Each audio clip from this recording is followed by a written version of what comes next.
विविध मागण्यांसाठी कोल्हापूर जिल्हा रिक्षा टॅक्सी वाहनधारकांच्या वतीने जिल्हाधिकारी कार्यालयावर मोर्चा काढण्यात आला।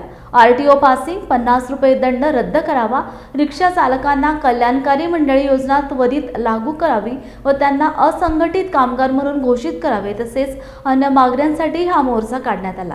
या मागणीचे निवेदन निवासी उपजिल्हाधिकारी संजय तेली यांना देण्यात आले। हा मोर्चा ऐतिहासिक दसरा चौक मार्गे जिल्हाधिकारी कार्यालयावर आला। मोर्चामध्ये मोठ्या संख्येने रिक्षा चालकांनी भाग घेतला होता।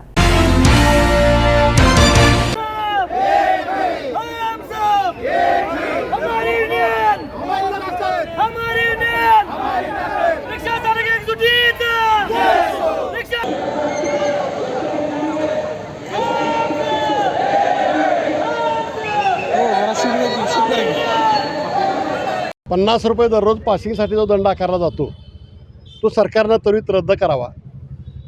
याला संघटनाच्या वतीनं हायकोर्टमध्ये बॅन होता, स्थगिती होती, ती उठलेली आहे। शासनानं कॅबिनेटमध्ये घेऊन तो दंड तर रद्द करावा, अन्यथा सुप्रीम कोर्टामध्ये सरकारनं दाखल व्हावं आणि ह्या टॅक्सला स्थगिती घ्यावी, पहिली मागणी। रिक्षावाल्यांना कल्याणकारी योजना मंजूर करतो म्हणून सरकार प्रत्येक अधिवेशनामध्ये सांगतं। या पावसाळ्या अधिवेशनामध्ये कल्याणकारी मंडळामध्ये सहभागी करावं आणि शासनानं ज्या पद्धतीनं गवंडी सेंट्रिंगवाले आहेत त्या पद्धतीने रिक्षा ड्रायव्हर जे आहेत त्यांना असंघटित कामगार म्हणून घोषित करावं, ज्यामुळे त्यांच्या शिक्षणाचा खर्च मिळेल, 5 लाख रुपये त्यांच्या हृदयाच्या शस्त्रक्रियेसाठी मिळतील, या सुविधा द्याव्या आणि अनेक रिक्षा स्टॉप बंद आहेत ते सुरू करावे, त्यांना मंजुरी द्यावी, अशी आम्ही आता मागणी केली आहे। त्यामधल्या 2 मागण्यामध्ये ताबडतोब कलेक्टर हस्तक्षेप करतो म्हणले।